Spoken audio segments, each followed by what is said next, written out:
Welcome, everybody, to another Roderick Centre public seminar. Yes, you are with the Roderick Centre for Australian Literature and Creative Writing. And this week we're really pleased to be able to welcome Mykaela Saunders. But before we start the proceedings, I would like to acknowledge that I live and work on Irukandji country here in the north of Cairns. And the campus that I work on has the Irukandji name Nomabada, which translates to English as belonging to tomorrow, or a place for tomorrow's knowledge and wisdom, which I always like to say because with these sorts of events, we are learning something every time that we listen to the talks from our visitors, and it is a real honour and privilege to be able to have Dr. Mykaela Saunders here as our latest Roderick Visiting Fellow.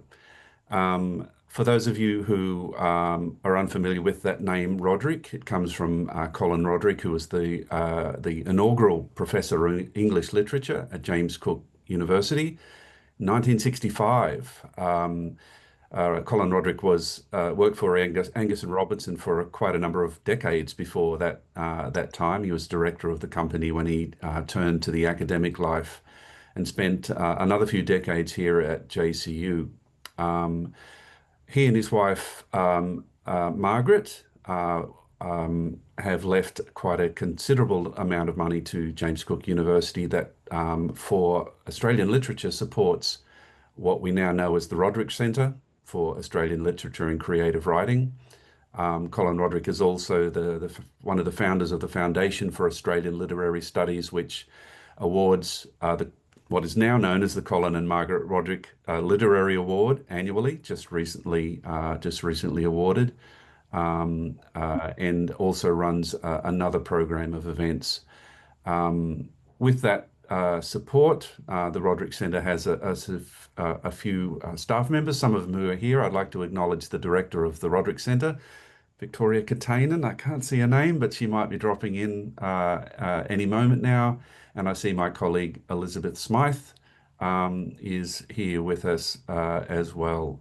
So we're a small team, and it is always good to then have visitors drop in.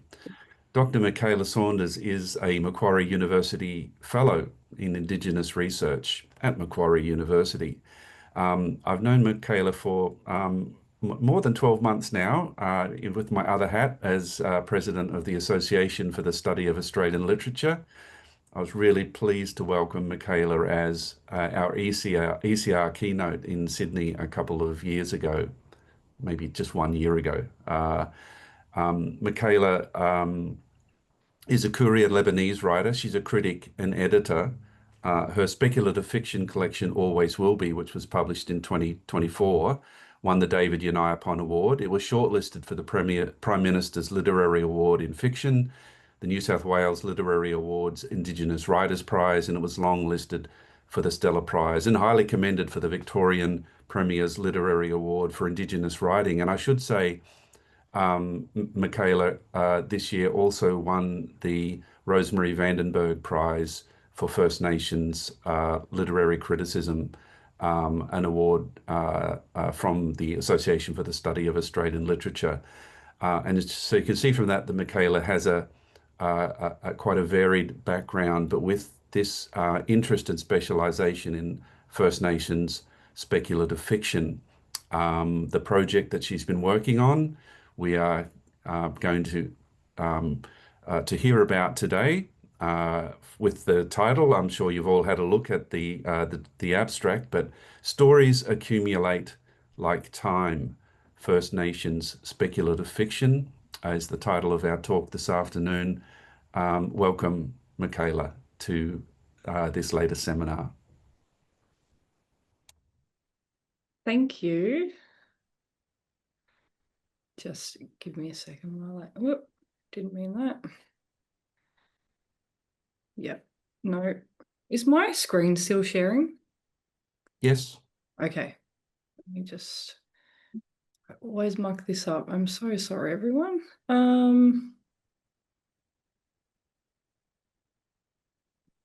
I don't know what I've done there. Okay, let me just go back over. Here we go.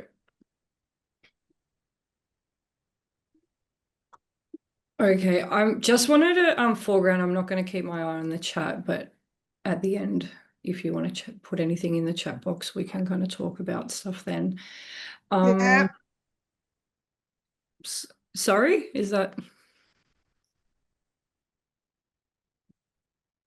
No, carry on. Okay.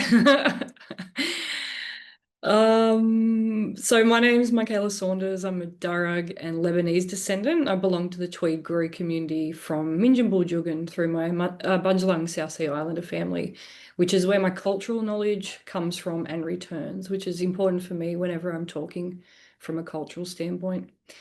I am presenting to you from the beautiful, rainy Nguma campus of the James Cook University at Smithfield in Hiraganji Yabande, and I'm staying at Yidinji Yabande in Cairns North while I'm up here. Bugabear to Yiribama, particularly the Yiri Nalan. Respect to all First Nations people here today. Huge thanks to Roger and everyone else at the Roderick Centre for hosting me. All the Indigenous Studies and Creative Writing students I've met with in the last few weeks, and to everyone else here today, thank you all for coming and listening to me.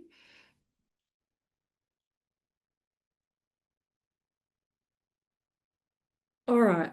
So First Nations speculative fiction is, to me, a very, very exciting field of literature. And it began small and slow in 1990, but it's exploded exponentially in recent years. In this paper, I'm going to survey First Nations spec fic through the lens of time, focusing through 7 subgenres of spec fic: climate fiction, science fiction, futurism, fantasy, horror, ghost and gothic stories, and weird fiction.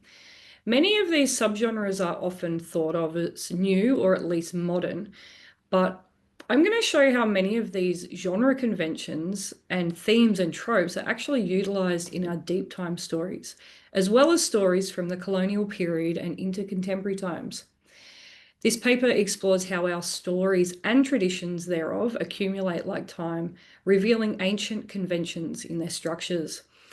I use the word accumulate with respect to Wiradjuri writer Janine Lane, who once asked me why this genre is called speculative when it is really accumulative for her. I think it can be both, but I like the word, particularly as it pertains to time. One intervention our work can make to global understandings of cultural literature is our cultural relationship to time, which is anti-colonial, anti-capital, and these movements draw strength from deep time, or everyone, or all times, as do our storytellers. The great one-year writer Alexis Wright, drawing on Carlos Fuentes, says that all times are important and no time is resolved. Writing into speculative genres, but drawing on ancestral storytelling sensibilities and techniques, our First Nations writers are finding fresh ways to tell interesting stories about who we are, where we have come from, and where we're going. 2 exemplary spec fic texts experiment with most or all of these subgenres. First of all, the very first published First Nations spec fic novel, The Kadaicha Sung by Sam Watson, and a recent short story collection, Firelight by John Morrissey. These 2 texts and many, many others showcase the unique contributions of First Nations spec fic to world literature.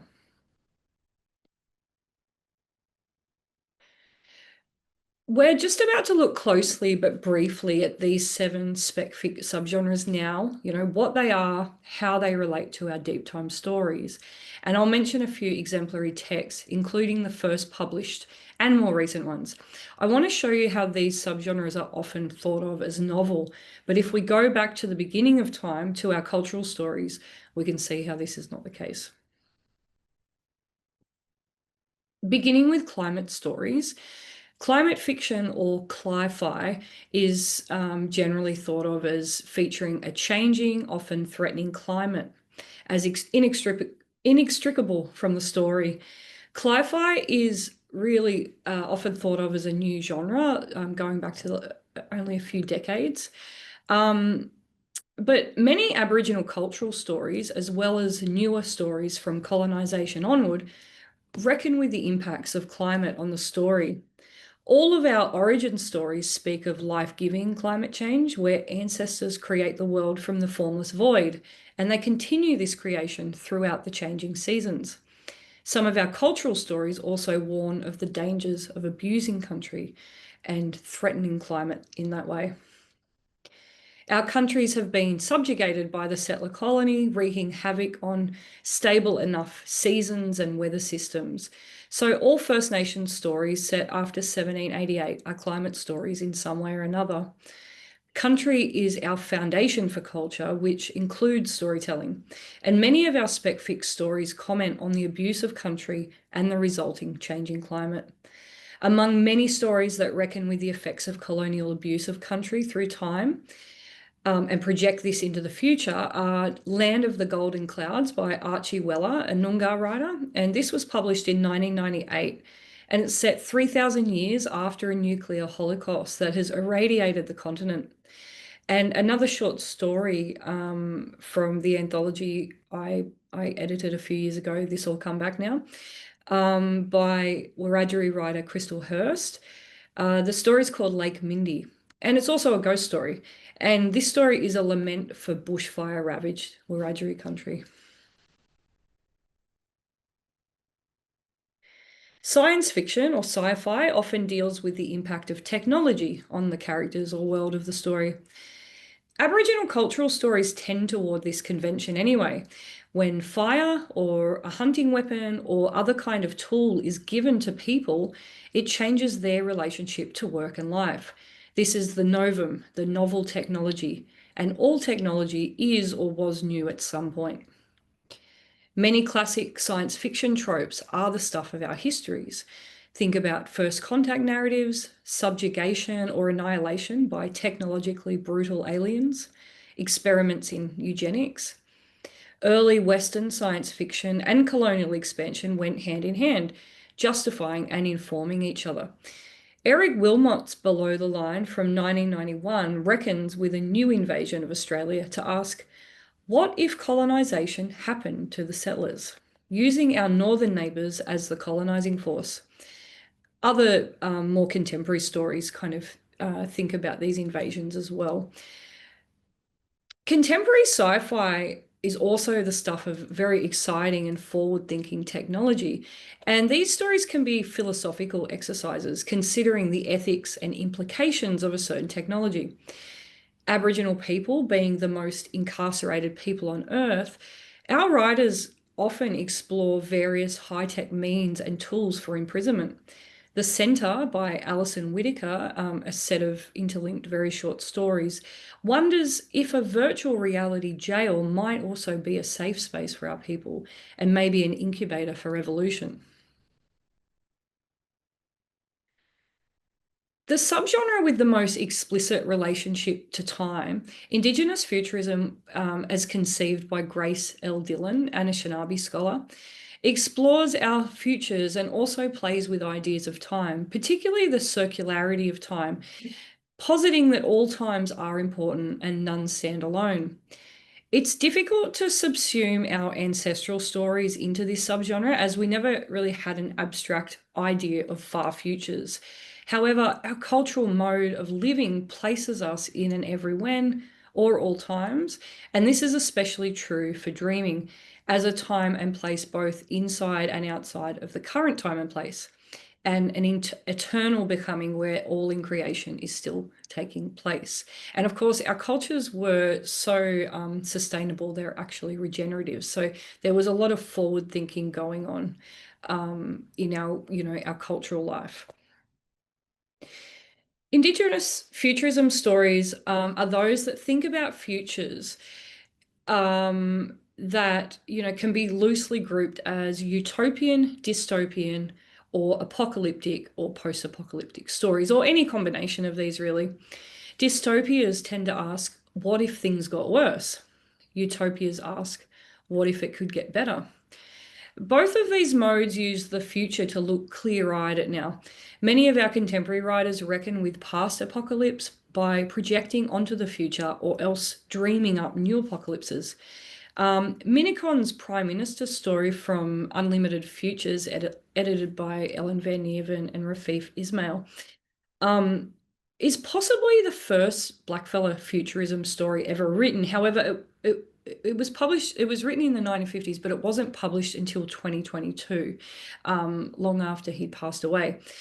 His story imagines a black prime minister and the world he may live in, and there's a lot of science fiction stuff going on there. And of course, Alexis Wright's The Swan Book shows that new apocalypses are really just extensions of our first one.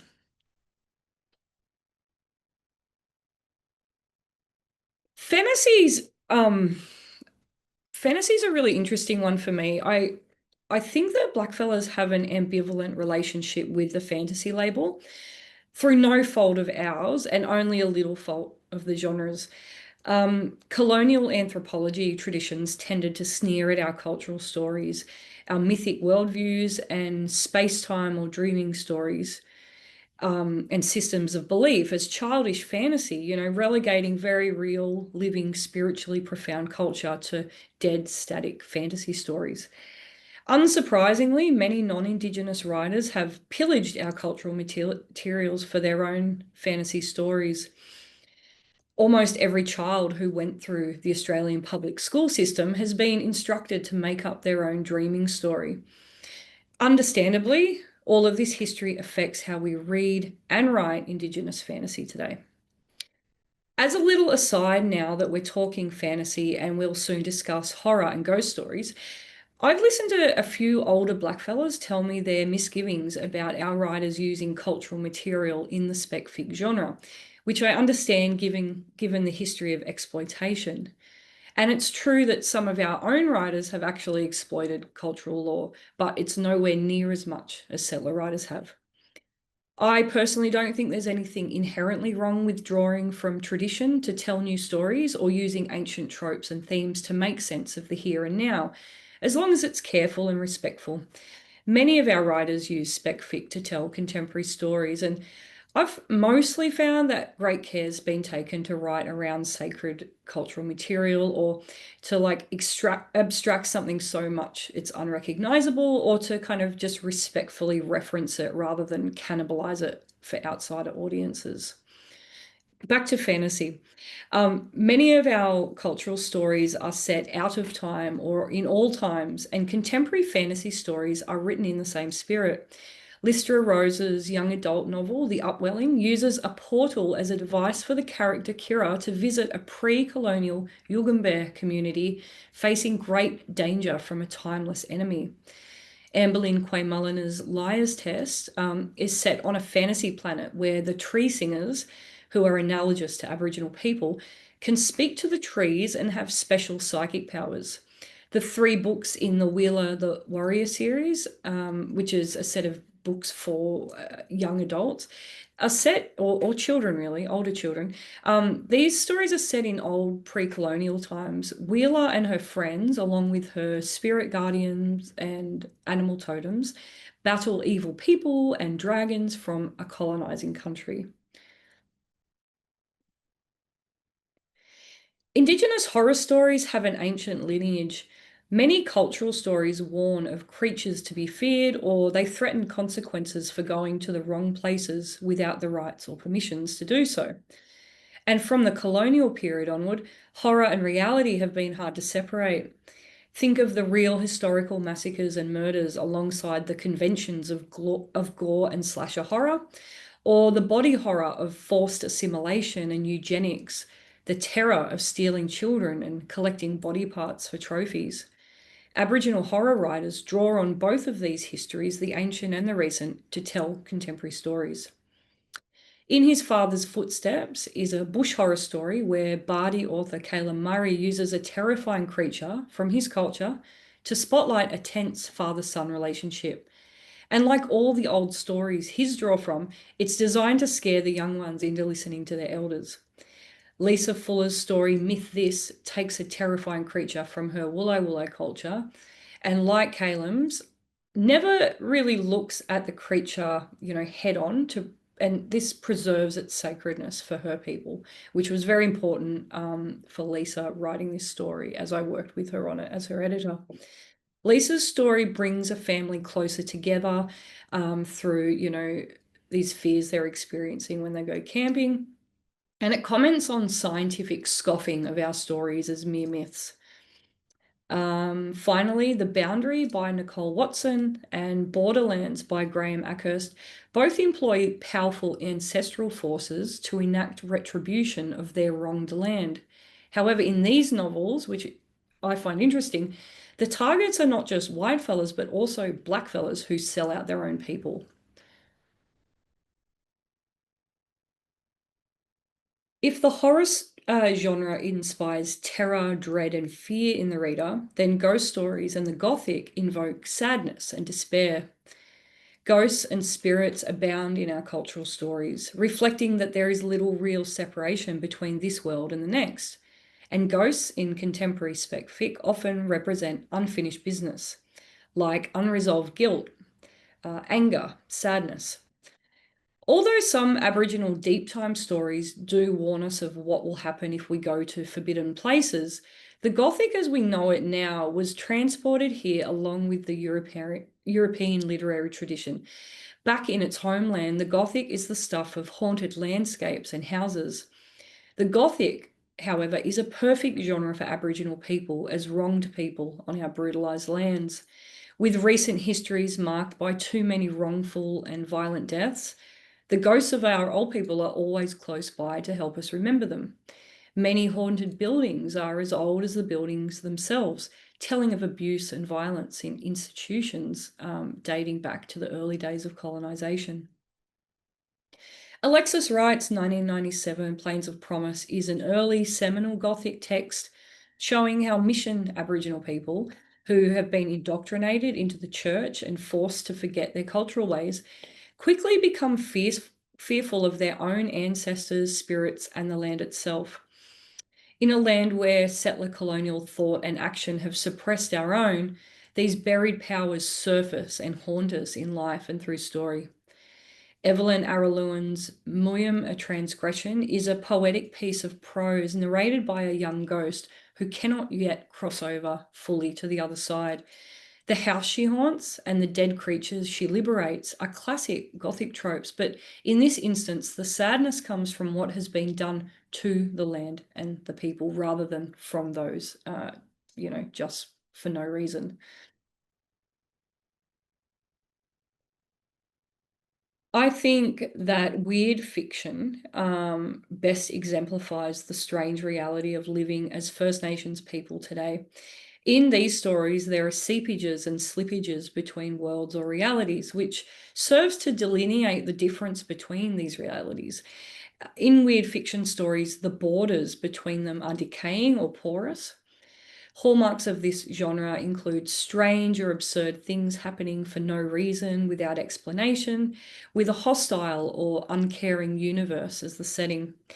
What could feel more natural for the modern day blackfella living through abject and absurd socio-political events, all out of our control, but which we are expected to engage with and even be grateful for? This is a newly taken up genre for our writers, most notably for John Morrissey, who I'll discuss in depth soon.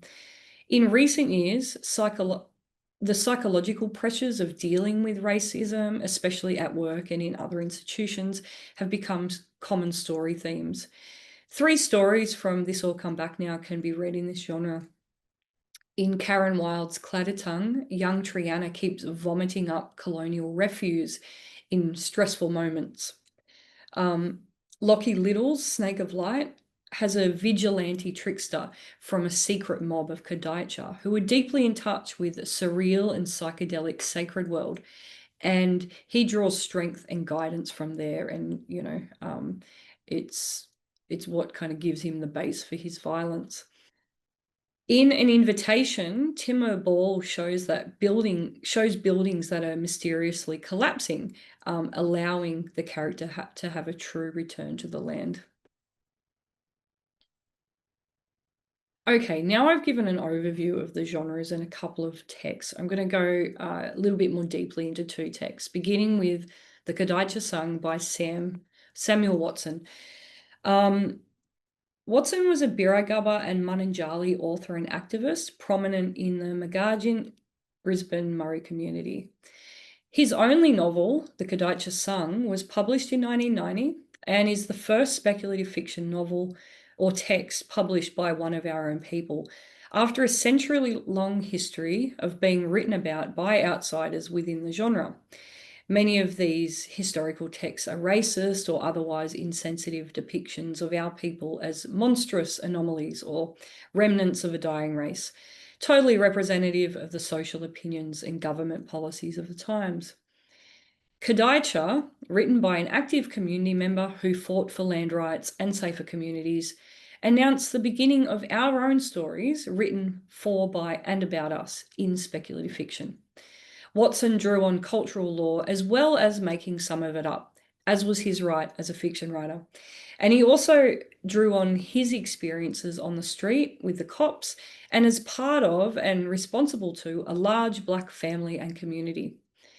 Much of Watson's fight is poured into the protagonist, Tommy Gubber, who on the surface seems like a young court translator, but he's actually a powerful Kadaitcha initiated into this secret tradition by ancestors and spirits sent to guide him for the apocalyptic war to come. The Kadaitcha Sung deploys the themes and tropes of multiple spec fic genres, and also does interesting things with the timelines of history, as well as the dilation and contraction of time. Kadaitcha is foremost an Indigenous fantasy story where magical and supernatural elements are integral to the world of the story. And the story draws on cultural lore to recontextualize our brutal colonization as an earthly manifestation of a larger cosmic spiritual conflict. The novel opens with a pages-long setting of the stage. Like many of our cultural creation stories, this one begins in a formless world, with gods creating substance from the firmament, and then all of life, including human life. Watson foregrounds our origin stories by modelling his own on them, and he declares this story as being told on our own terms, rooted firmly in our ancient storytelling mode and worldview.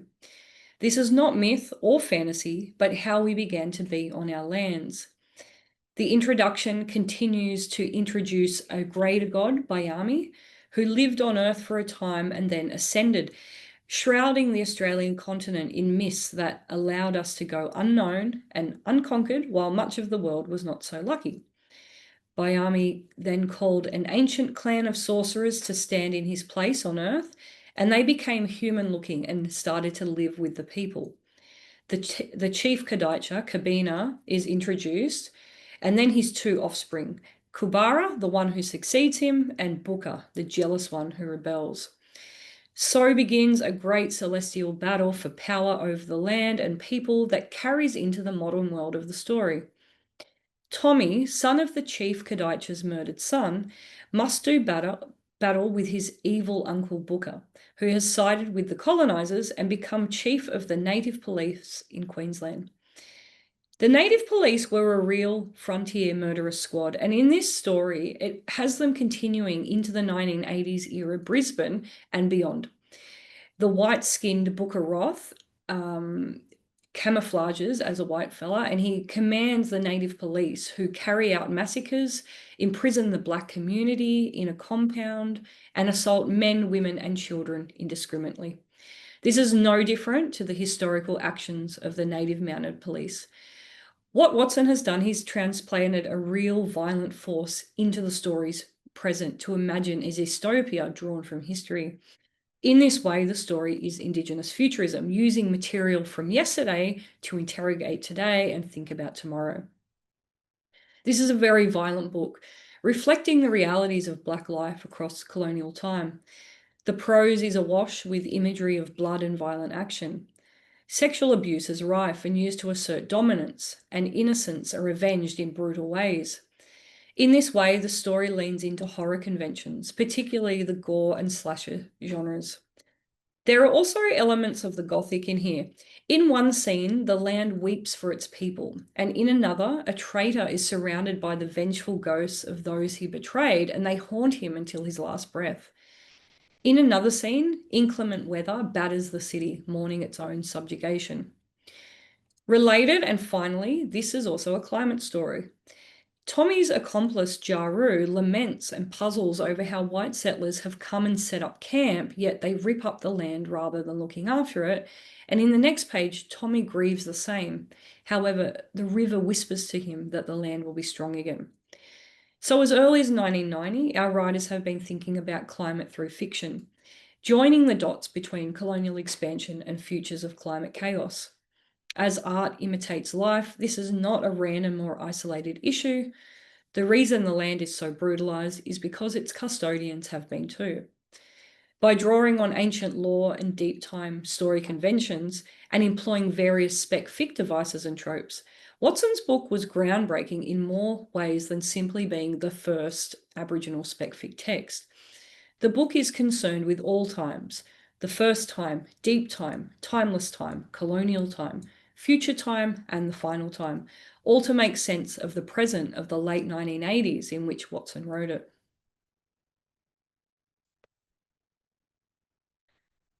33 years later, in 2023, John Morrissey, a Kalkadoon writer from Naarm, Melbourne, published his debut short story collection, Firelight. Consisting of one novella and 6 other short stories, the stories employ many spec fic genre conventions. Each of the stories speaks to some aspect of the Aboriginal experience, or at least looks at the settler colonial presence on our continent with a critical, if not sarcastic, eye. In using various spec fic devices, Morrissey exhibits his agility with imaginative storytelling and is able to look at the past, present, and future of the settler colony with ironic clarity. Morrissey's love of horror and weird fiction is evident in the stories 5 Minutes, Ivy, The Rupture, and Autok. Climate is explicitly engaged with in Special Economic Zone, a story set in a surreal, absurd, near future, in a world made hot by mining and intensive industry. The protagonist, Emma, is the daughter of a newly deceased mining magnate. In the opening scene, the university air conditioning is a relief to Emma until she sees that the building is named after her father, who had created the world's largest open-cut mine, which a whole separatist socio-political zone has sprung up to protect and enable. The seemingly absurd social conditions are actually extrapolated from real-world paternalistic policies that subjugate our people. Financial control, welfare dependency, moralistic laws that infantilize and prohibit Aboriginal people from having any fun are all based on the 2007 Northern Territory Emergency Response, also known as the Intervention. This is Indigenous futurism, a way of thinking about one time through the lens of another. The Rupture and Autok are also futurisms. The Rupture is set here, 25 years from now. The story concerns a scientist who's part of a team on the brink of resurrecting the thylacine, or the Tasmanian tiger, of which the last of its kind actually died in 1936 in a cold concrete cell watched by onlookers. There's a dog called Artemis, and she's charged with incubating the resurrected thylacine, and she's treated in just as cold a manner as that last thylacine was. This story asks what has really changed and what is the purpose of resurrecting a creature extincted by certain Western treatments when those ways of operating endure into the future. Autok is a science fiction novella set on a fictional planet which orbits another rival planet. History reverberates through the ages of this story, and the nationalist paranoia of the planet echoes Australia right down to the celebration of its National Day on the same day that brutal genocidal colonisation began. The future also haunts the story. The society is shaped by fears of attacks by the other planet, and it is a fear of being done to them what they had done unto the original Indigenous inhabitants.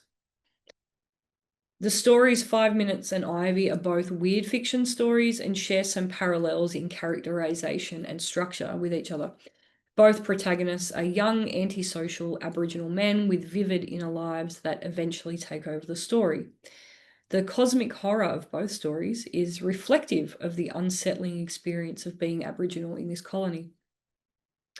Whether working in a white-collar job under white bosses who control the cultural material you work with, or being groomed online by a violent men's cult to train for some future race war you're not invested in, 5 Minutes especially thinks about apocalypse as old and new, global and personal. In the collision between both protagonists' inner and outer worlds, John Morrissey shows the power that lurks beneath the surface of people, which I think is a hallmark of Black weird fiction, as our people have little to no power in the real world. Our power lies within, and it gnashes at the settler colonial reality we've been forced to live in. The final two stories I'm going to discuss are The Last Penny and Tommy Norley as ghost or gothic stories. The Last Penny utilizes the spectre of a dead pedophile priest, and Tommy Norley is a gothic featuring haunted people and the land. Trespassers, both settlers and blackfellas alike, live in fear of the land and the menacing natives that belong to it, and whose violent deeds torment their lives thereafter. This story was told to John by his father, and it presumably originates in the Kalkadoon community. Tommy Norley is born to a black mother and absent white father on a North Queensland station where he grows up and later works before leaving to travel with a new white boss. One night on the road, deep in some other blackfellas country, the pair hear a song of warning emanating from the bush, and suddenly a warrior comes out of the darkness and attacks Tommy's boss. Tommy kills the warrior, and then he and the boss tie the warrior's body to the nearby mangroves. The song that now comes from the bush has turned to one of mourning, and Tommy envisions black hands coming for him from the darkness. He and the boss soon part ways, with Tommy making his way back to the station, resuming his old job, and starting a family. But he remains haunted by his deed and watchful too, especially when he hears news of his old boss's unfortunate death, which he knows to be the work of those black hands that once tormented him. As allegory and as Gothic, Tommy Norley reminds us that colonial violence entangles us all, as its effects reverberate across time and space, through land and people, and nobody gets to pretend otherwise.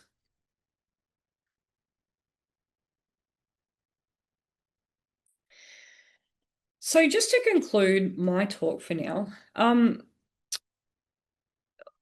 this field of blackfella spec fic is still small but growing exponentially by year.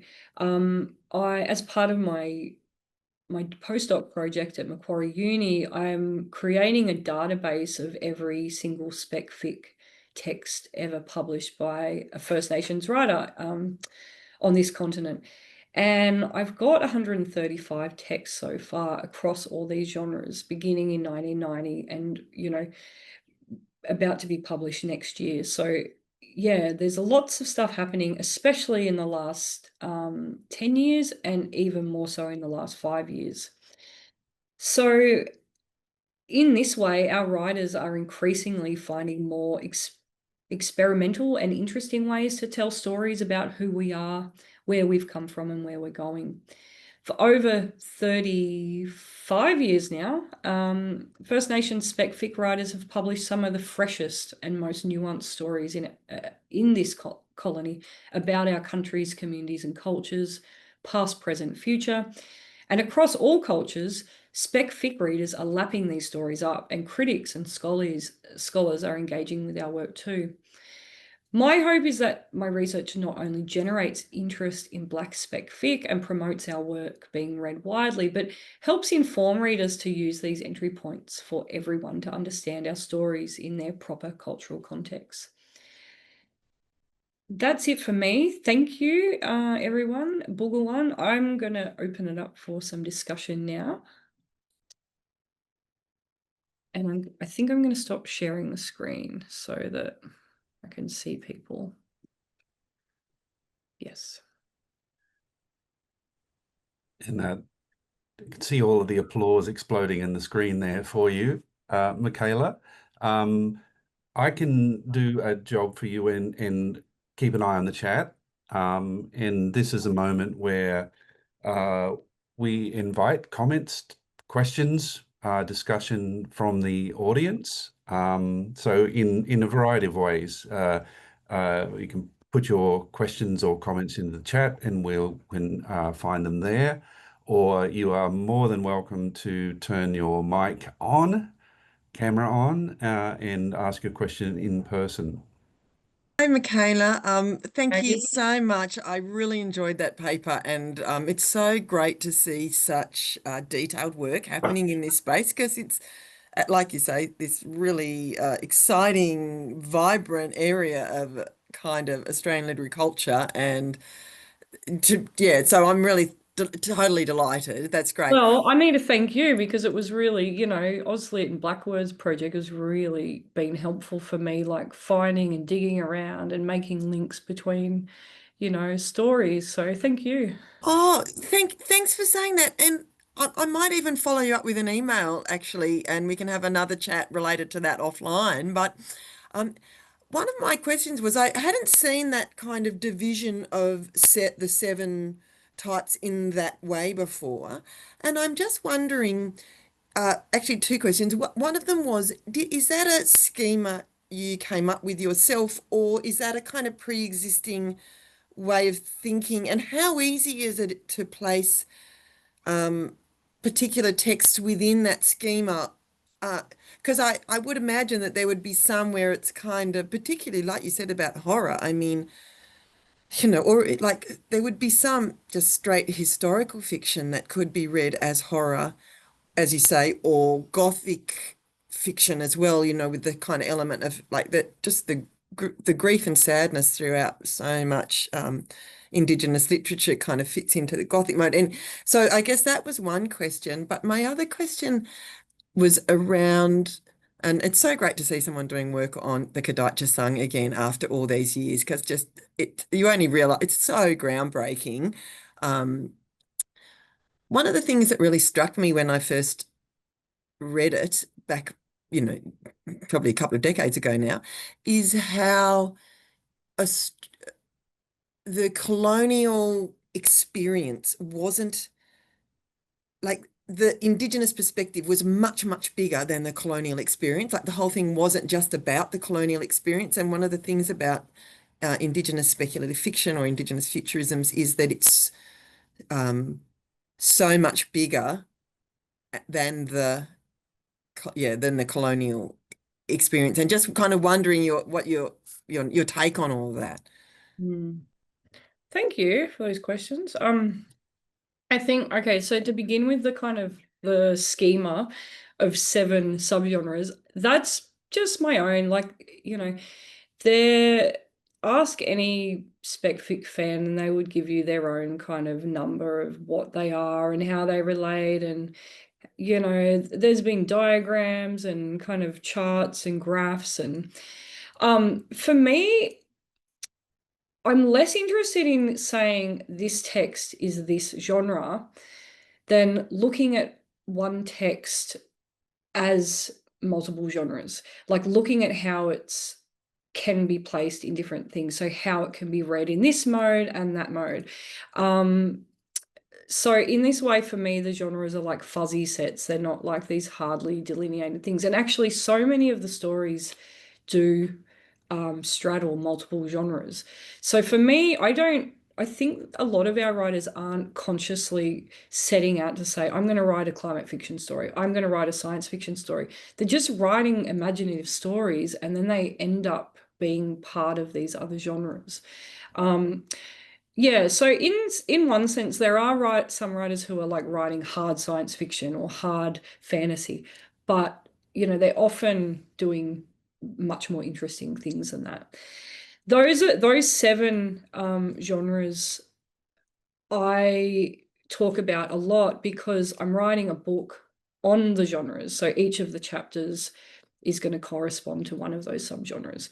And it's purely because, like, I could subsume the weird fiction genre into the horror one, but I think for me, it's interesting enough to talk about on its own. And also, many science fiction stories are futurism and vice versa, but I want to talk about the kind of function of these stories rather than kind of just mashing them together to say, oh, look how many stories are in this genre. Yeah, I want to talk about the function of the genre and what we can get out of it. So that's the first bit. And the second bit about the Kadacha song, I think I'm very passionate about, whenever I'm dipping my toes into anything, to seeing what's been done before. And of course, what's been done first and second and third, because there's quite a few of us spec fic writers at the moment. And, I've seen some, claim to be the first science fiction writer, or I've heard other people claim them to be. And there's this like ignorance of the history that's gone before and the kind of tradition that we're writing in. I think it's fine to write stories without knowing the tradition, but I'm a scholar of this stuff, so I want to know about all that, and I want to kind of make it, bring it to the surface so people know about it, because I think it's important. It's like, as I've said, this is a 35-year history now. This isn't new. It's not novel. Our writers have been thinking about this stuff for a long time.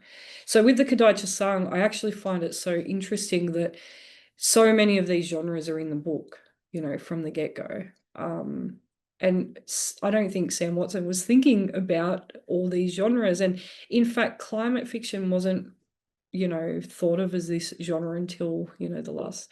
So I just think it's really interesting. And he passed away in 2019. I got to meet him a few times, but this was in the context of activism. It was way before I was studying this stuff or interested in it.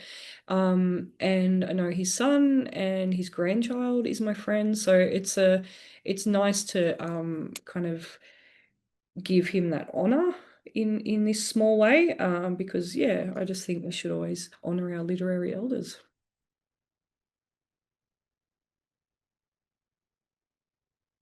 Thank you, Maggie. Isabel, I did see your hand up earlier and it's down now. Did you have a question? I just had Hi, a quick one. Hi, lovely to see you, and thank you so much for your great talk.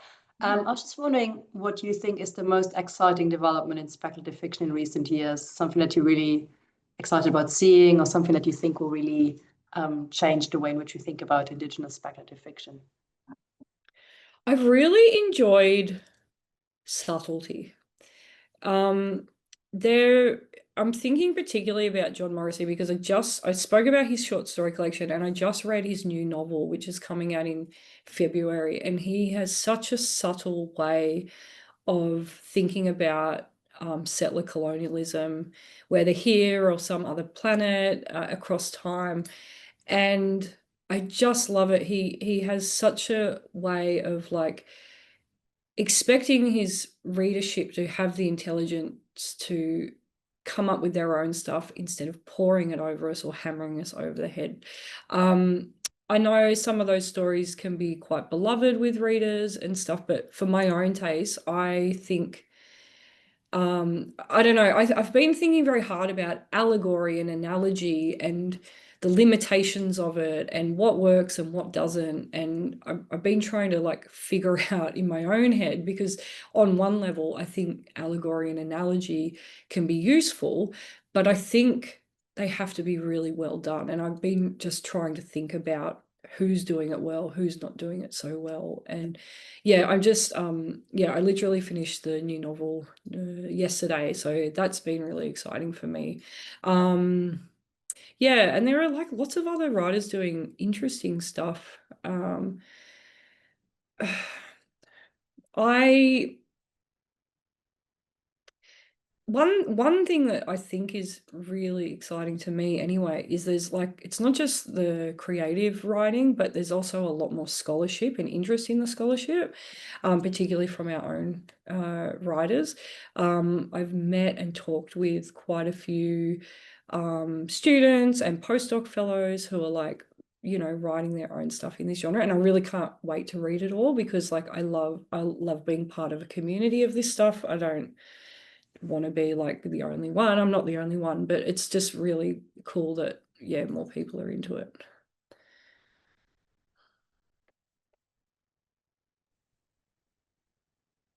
Is that Sarah? Got your hand up? Hi, I'm Chanel. I'm an Chanel. yeah. Hi.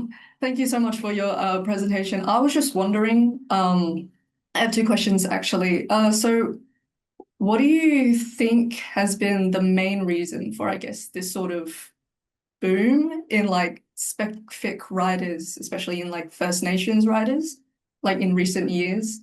And also, how do you see this developing in the future? Like if the spec fic genre is going to expand, as well as like First Nations writers like expanding with the genre, something like that. Thank you. It's interesting. I don't know how to answer the last bit yet, but let's go to the first bit. So I think there's been a huge uptick in these, like particularly like climate and futurism genres for a few reasons. Like I think particularly from the 2010s, the global anxieties and despair around climate change and chaos has just like really affected everyone. Everyone's like thinking about this stuff a lot more. And when we're thinking about it, you know, our artists are writing about it and exercising imagination in those ways. But I also think publishing's more open to it. You know, I think for a little while there, and not always, but for a little while there in history, genre fiction was a kind of dirty little secret, and it was very separated from, you know, mainstream literary fiction or like highbrow fiction.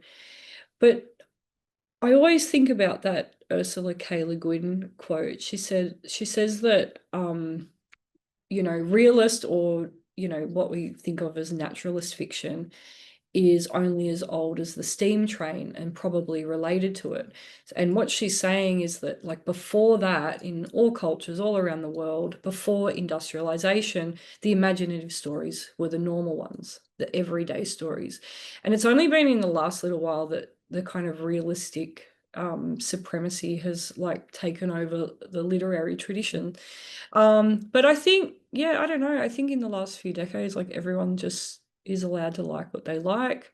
Publishers, you know, publishers are often about the bottom dollar, and I can't really speak with any authority, but I suspect that, yeah, that they just see that people want to read it, you know, so they're willing to take their chances.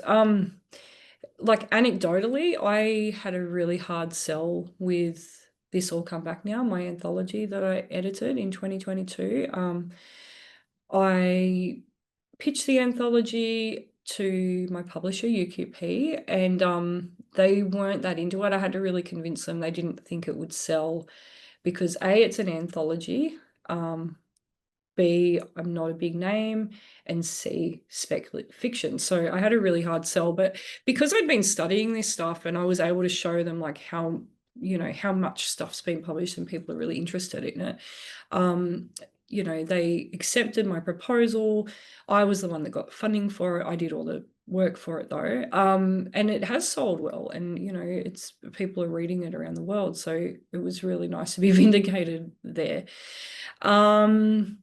Now, the second part of the question was about future trends, and I'm just going to be very honest. I have no idea. And I think that's, you know, I'm not an oracle. I'm just like riding the wave. I'm not in front of it at all. I'm just here for the ride.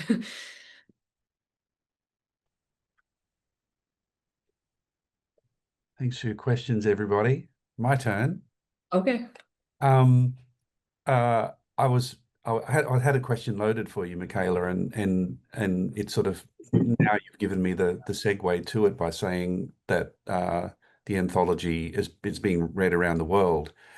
And I was curious to know, like you've got enough of a list of spec fic with First Nations writing from this part of the world to talk about. Now, I was wondering about First Nations speculative fiction in other parts of the world and whether there's any dialogue between what you're doing and so I have a North American connection, so I'm thinking of First Nations people from North America and the sorts of work that might be happening there, and whether that's informing those 7 categories that you have, or your reading perhaps of First Nations speculative fiction from elsewhere.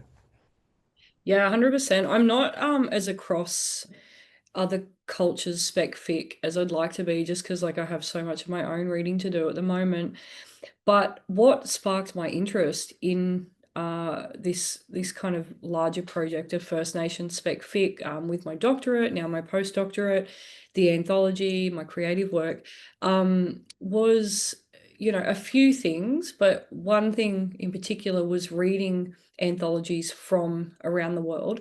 So the first one I read was Walking the Clouds by Grace L. Dillon, and she coined the term Indigenous futurism. And this is an anthology of First Nations spec fic from around the world, including an excerpt from Archie Weller's book.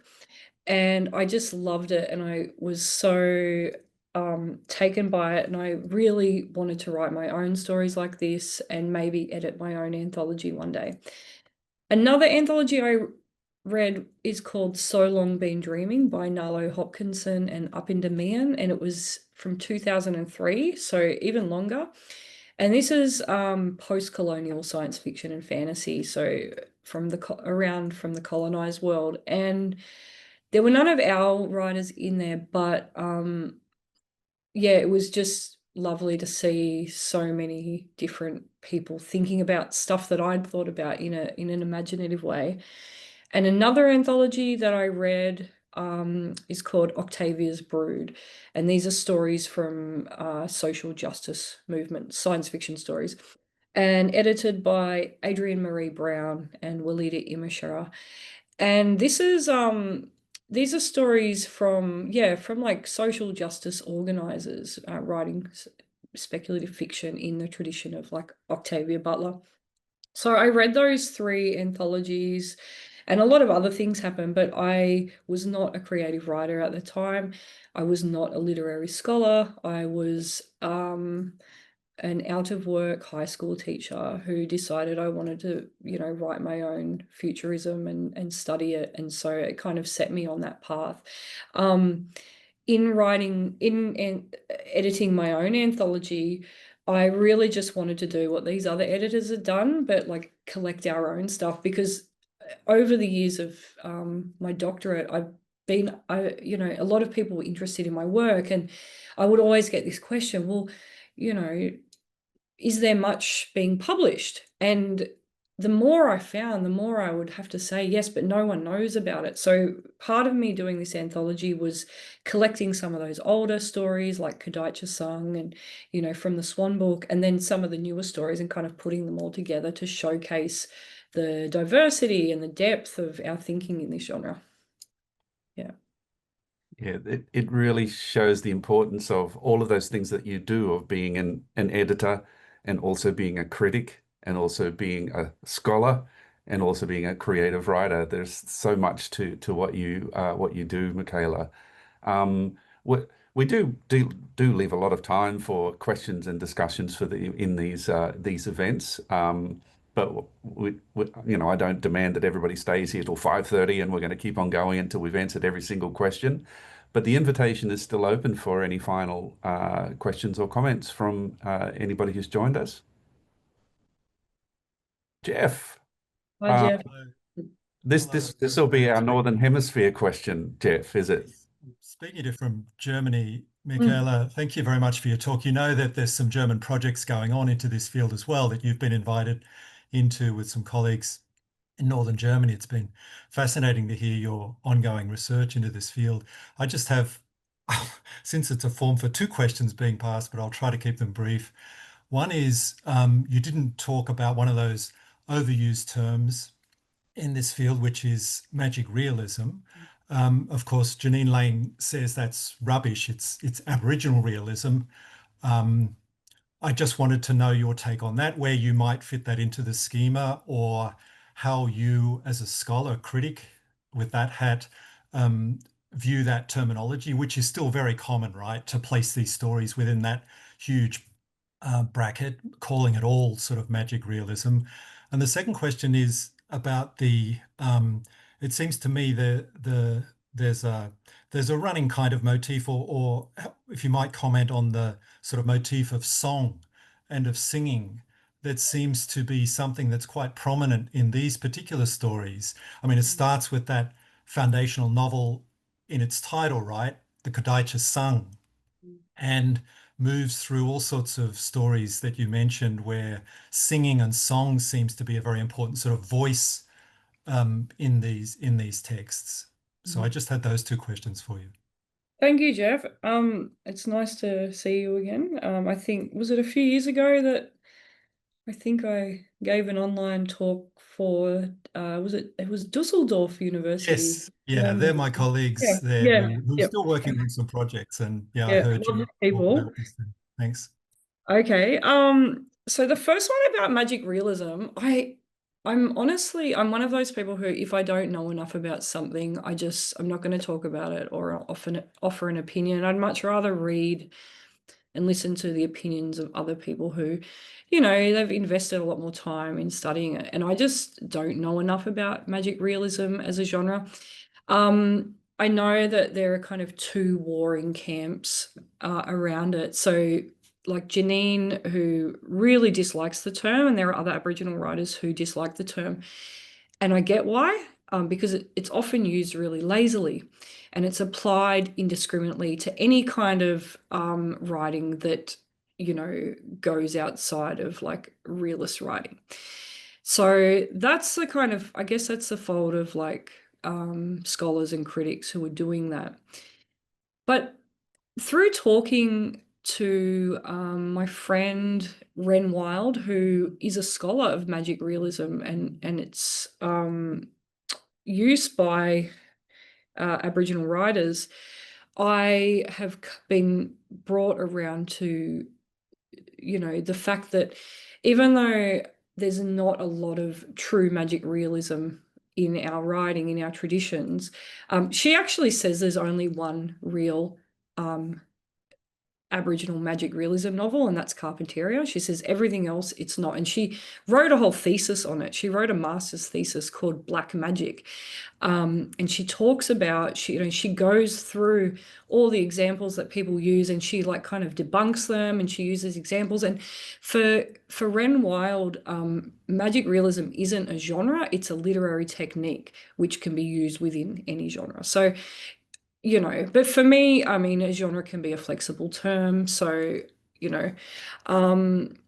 so yeah, I don't know. I don't think enough about magic realism. I mean, I love traditional magic realist novels, and I know that the tradition goes back to, the Middle East. That's when it was first deployed. So yeah, I don't know.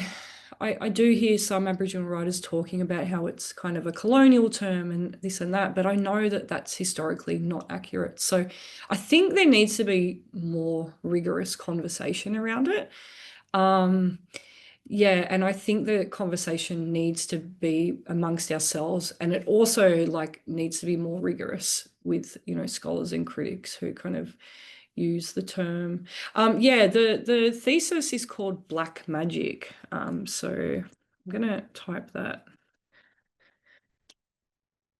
And Ren's name being Karen Wild on that. And I think you can access it. So yeah, and it's really good scholarship. It's a master's thesis, and it's just somebody who's thinking very deeply about something and publishing their findings, how all good theses should be. So thanks for that. So, and now about the song and singing. I guess I again don't have a huge opinion on this. I think, I can't speak to every Aboriginal culture, but from where I'm from and like from what I know of some other Aboriginal cultures, the practice of singing is, a cultural, magical thing. It's something that can curse. It's something that can bring abundance. It's part of ceremony. And I guess people using that in their titles of stories or like using that practice is just, I guess, tapping into that that kind of cultural inheritance and that technique. I don't know, it's a powerful thing. It's probably, I think a lot of people kind of have an idea around it, but I don't think anyone knows it. Not many people know it intimately. But the writers who are using it, I think they're using it in a very specific cultural context. Yeah. But again, I can't speak to them all. Caitlin, I see you turned your camera on. Do you have a question? Yes, I do actually. So I'm really excited to hear about the database that you're bringing together. And I was wondering if you could talk a little bit more about the process of preparing that database, if it's been like tricky to find examples or fairly straightforward, just kind of like how you've approached it. Thank you. Thank you. It's at the moment just a Google Doc, a spreadsheet, because I'm constantly like rethinking and moving things around. So what it looks like, the main sheet is a chronological list of every spec fic text ever published, beginning with the Kadaitcha Sung, Below the Line, beginning slow and small in the 90s, and then, and then each new one that comes in, I just chuck it in there. I've got the author, the title, the author, and the date, and then I kind of put what genres I think it can be read into, and then just any other notes about like common themes and tropes. And I'll put any links in.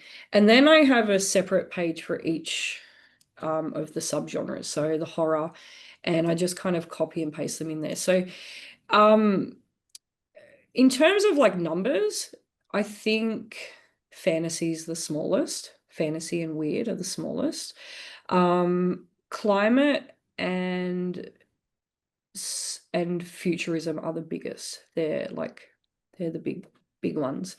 The reason I started this was, so I did my doctorate in Indigenous futurism from 2017 to 2021, and now I'm doing my postdoc. And I started it informally during my doctorate because I started just seeking out the texts because I wanted to read all the texts to see what my writing could speak to and be in conversation with. So I was collecting the text, but I wanted to like have a digital way of keeping account of everything rather than just books on a bookshelf. I wanted to think about how they were related to each other. And then during this project, so I'm writing a book with the 7 chapters being corresponding to I really needed to reread and read all the texts that have been published are being published. So it's just a really good way for me to stay across everything, and to think about them through genre and to think about, okay, I've read these ones, what do I need to read next? And the process of sourcing them it began very haphazardly, like just kind of feeling it out.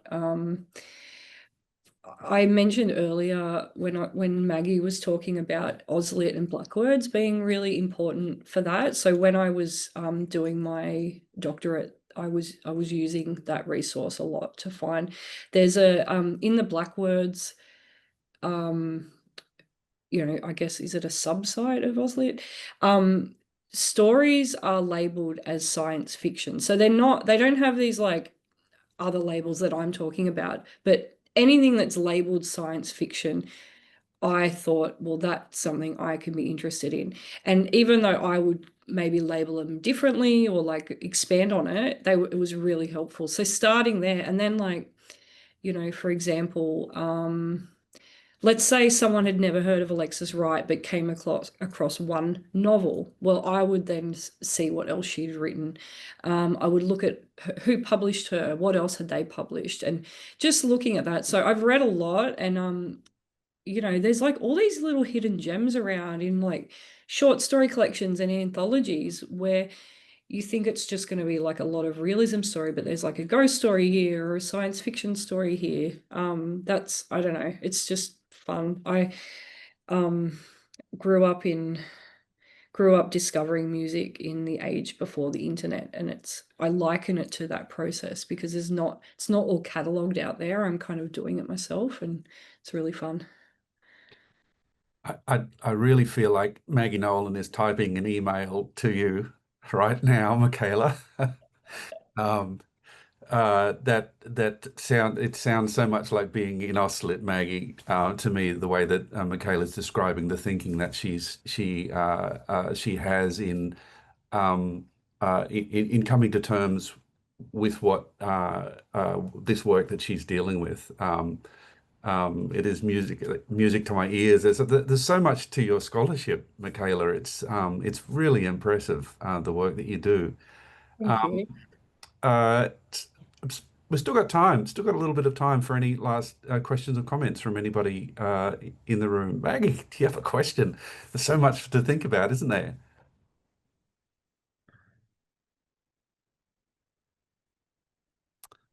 That might be it. Going once, twice, three times. Thank you so much, Mykaela Saunders, for being a part of this tradition that we have now of having our visiting fellows give public seminars to the northern hemisphere as well as the southern hemisphere. Thanks, Jeff, for joining us. I'm not sure what time of the day it is where you are, Jeff, but thanks everybody else for joining us from all across this continent. Mykaela, thanks so much for a really stimulating talk, and I look forward to having a chat with you in the corridor once we log off. Thank you, Roger. Thank you, everyone. Yeah, I'm very grateful that you all came and talked and engaged, and hopefully I'll get to talk further with you all.